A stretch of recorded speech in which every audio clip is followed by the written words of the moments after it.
Hi guys, welcome to my channel official Gyan Vandana. और अगर आपने अभी तक मेरे चैनल को सब्सक्राइब नहीं किया है, बेल आइकन बटन को प्रेस नहीं किया है, तो प्लीज़ जल्दी से कर दीजिए, क्योंकि जो मेरी आगे आने वाली वीडियोस हैं उनका नोटिफिकेशन आपको मिलता रहेगा और मेरी कोई भी वीडियो आपसे मिस नहीं होगी।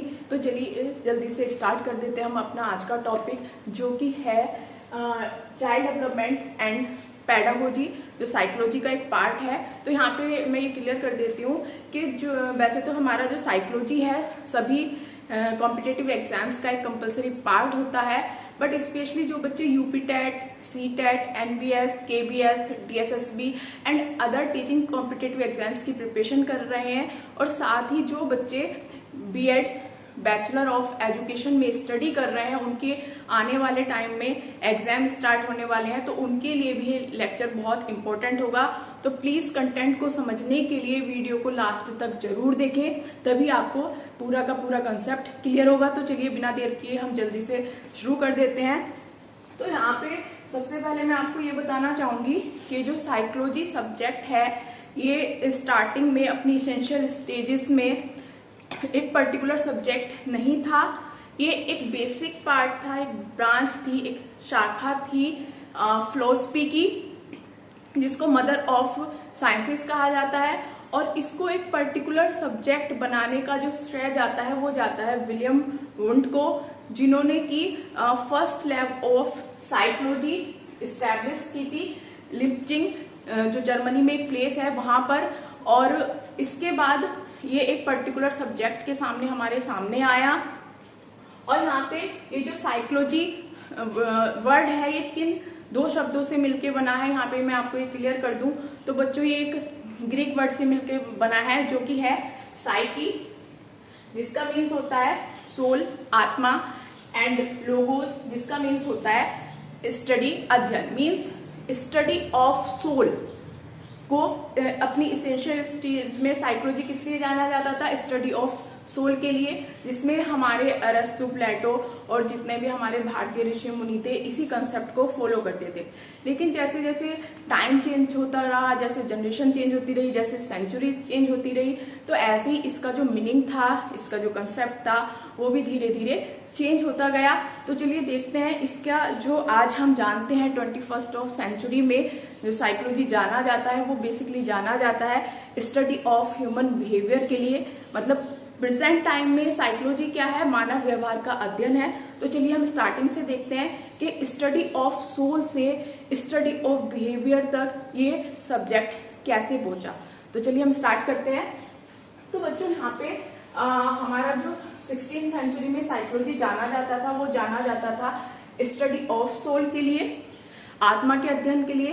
लेकिन बहुत सारे फिलोसफर, साइकोलॉजिस्ट ने इस कंसेप्ट को नकार दिया था। उन्होंने कहा कि आत्मा क्या है? एक एब्स्ट्रैक्ट थिंग है जिसको किसी ने नहीं देखा, जिसको कोई नहीं जानता, तो हम उसका अध्ययन कैसे कर सकते हैं? तो इस वजह से ये पूरा कंसेप्ट यहाँ पे नकार दिया गया था। And in 19th century psychology known as study of mind. 19th century में साइकोलॉजी किसके लिए जाना लगा? स्टडी ऑफ माइंड, मस्तिष्क की अध्ययन के लिए साइकोलॉजी को जाना जाने लगा। लेकिन यहाँ पे भी क्या हुआ? बहुत से फिलोसफर और साइकोलॉजिस्ट ने कहा कि मस्तिष्क को पूरी तरह से जांचना, परखना किसी के लिए भी पॉसिबल नहीं है। तो इस तरीके से ये भी कंसेप्ट यहाँ पे नकार दिया गया। Next, in 19th century psychology known as study of behaviour.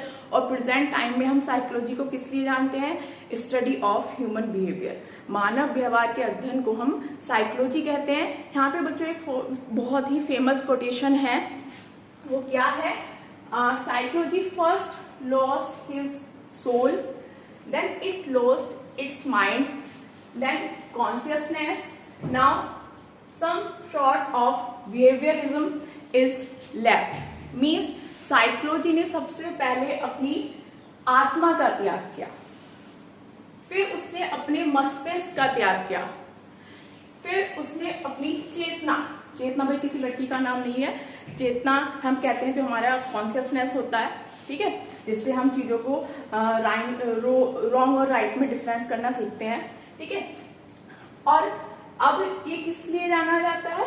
Behaviourism, व्यवहारवाद के लिए, व्यवहार के अध्ययन के लिए, ठीक है। अब यहाँ पे जो फादर ऑफ बिहेवियरिज्म कहे जाते हैं वो कहे जाते हैं जेबी वॉटसन। इनका एक बच्चों बहुत ही फेमस कथन है, स्टेटमेंट है।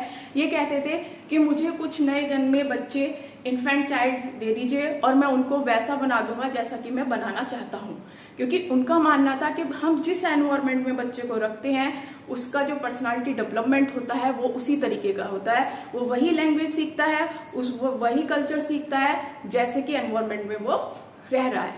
ठीक है, अब बच्चों यहाँ पे जो फादर ऑफ एक्सपेरिमेंटल साइकोलॉजी कहे जाते हैं वो कहे जाते हैं आपके विलियम वुड, क्योंकि फर्स्ट लैब ऑफ साइकोलॉजी को स्टैब्लिश करने का श्रेय उन्हीं पे जाता है।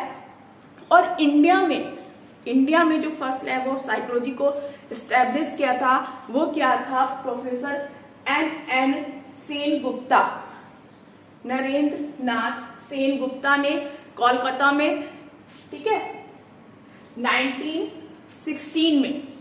आप ये चीज ध्यान रखना क्योंकि ऐसे क्वेश्चन कई बार एग्जाम्स में पूछ लिए जाते हैं। ठीक है, आपको बेसिक ये कंसेप्ट क्लियर हो गया होगा। तो अपना हम नेक्स्ट पॉइंट यहाँ पे डिस्कस कर लेते हैं, जो कि है जो टॉपिक्स हमारे स्टडी ऑफ बिहेवियर से रिलेटेड करते हैं वो टॉपिक्स क्या हैं वो मैं आपको बताना चाहूंगी। तो वो टॉपिक्स हैं बच्चों sensation, perception, attention, learning, thinking and memory. Learning के बारे में आपको पता होगा बेसिकली बच्चों के लर्निंग होती क्या है। तो लर्निंग एक ऐसी प्रोसेस है जिससे कि हमारे बिहेवियर में चेंज आता है। कोई भी जो एक्टिविटी हमारे बिहेवियर में चेंज लेके आ रही है, पॉजिटिव चेंज लेके आ रही है, उसको हम लर्निंग कहते हैं। और ये प्रोसेस आप जब से आपका जन्म होता है till the last breath continuously चलती रहती है, क्योंकि सीखना ही जिंदगी है। हम हर दिन कुछ ना कुछ नया सीखते रहते हैं। If we have desire to learn, तो हर दिन हमारे लिए बहुत सारी अपॉर्चुनिटी होती है बहुत कुछ नया सीखने के लिए। ठीक है, आई होप आपको ये चीजें क्लियर हो गई होंगी। और बाकी के जो हमारे ये पॉइंट्स हैं sensation, perception, attention, thinking, memory, ये अपने हम नेक्स्ट वीडियो में प्रॉपर वे में डिस्कस करेंगे। और नेक्स्ट वीडियो में साथ ही जो प्रीवियस ईयर में यूपी टेट, सी टेट और अदर टीचिंग कॉम्पिटेटिव एग्जाम्स में क्वेश्चन आए हैं उनको हम सॉल्व करेंगे। आई होप आपको सभी चीजें क्लियर हो गई होंगी। और अगर आपको कोई डाउट है, कोई कंफ्यूजन है, तो प्लीज आप कमेंट सेक्शन में उसको लिख सकते हैं। और आप पूरा कंसेप्ट क्लियर समझने के लिए वीडियो को लास्ट तक जरूर देखें। और अगर चैनल को सब्सक्राइब नहीं किया है तो please like, share and subscribe करें और बेल आइकन बटन को जरूर प्रेस करें। तब तक के लिए थैंक यू, बाय बाय। मिलेंगे बहुत जल्द अपने नेक्स्ट वीडियो के साथ। Thank you guys, thank you for your valuable support. Bye bye, thank you.